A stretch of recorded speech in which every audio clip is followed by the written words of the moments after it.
Today, I'm starting my biggest project yet, Nutventure. Nutventure is a co-op, class-based horde shooter where you and your friends play as heavily armed nuts, defending the queen nut against endless waves of forest creatures. The idea is simple. Pick your favorite nut hero, each with their own unique weapons and abilities, survive increasingly difficult waves, unlock powerful upgrades, and become ridiculously overpowered.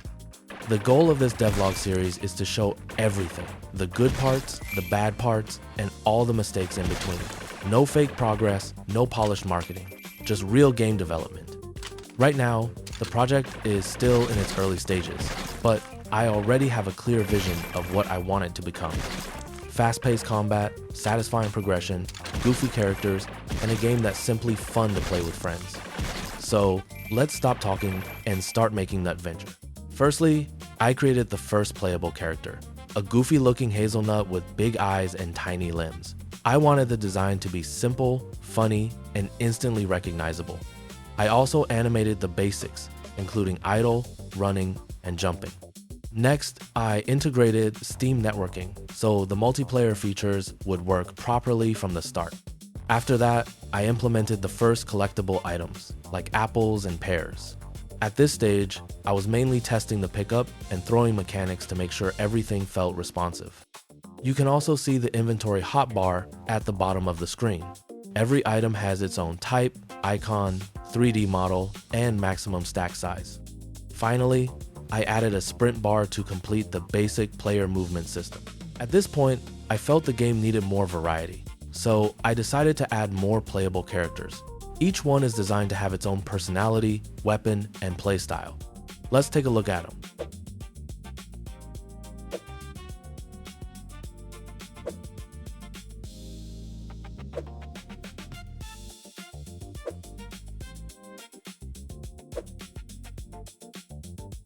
In the next clip, you can see that the game has made some noticeable visual progress. I added terrain, grass, and started building the overall environment to make the world feel more alive. I also implemented a health system, meaning players can now take damage, die, and turn into a hilariously broken ragdoll. On top of that, I gave the UI a complete overhaul to make it cleaner and easier to read.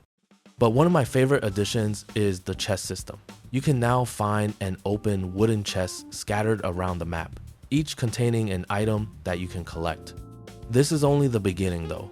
My plan is to add multiple chest tiers such as common, rare, and epic, along with item rarities. That way, finding loot becomes much more rewarding and exciting, giving players something to look forward to every run. Here you can see the game's lobby, which acts as the main hub where players can choose their hero before starting a match. My goal is to make every character feel like a unique class, each with its own playstyle. To begin with, I gave them different weapons to make them feel distinct. I also implemented the core combat mechanics, including shooting, bullet spawning, damage, and bullet hole decals, making combat feel much more satisfying. The next step is to add unique abilities, special weapons, and class-specific mechanics so every hero offers a different experience. Next, I added these dumb little enemies that constantly chase the player. If they get close enough, they'll start dealing damage, but you can fight back by shooting them. Each enemy also has a health bar above its head, making it easier to track how much damage you've dealt. I also improved the rolling mechanic to make it feel smoother. However, I still think it's a bit too slow. My goal is to turn it into a proper dodge mechanic that's fast, responsive, and satisfying to use in combat.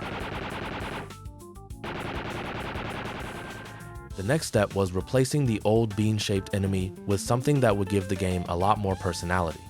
While the bean worked as a placeholder for testing, it looked bland and didn't really fit the direction I wanted for Nutventure.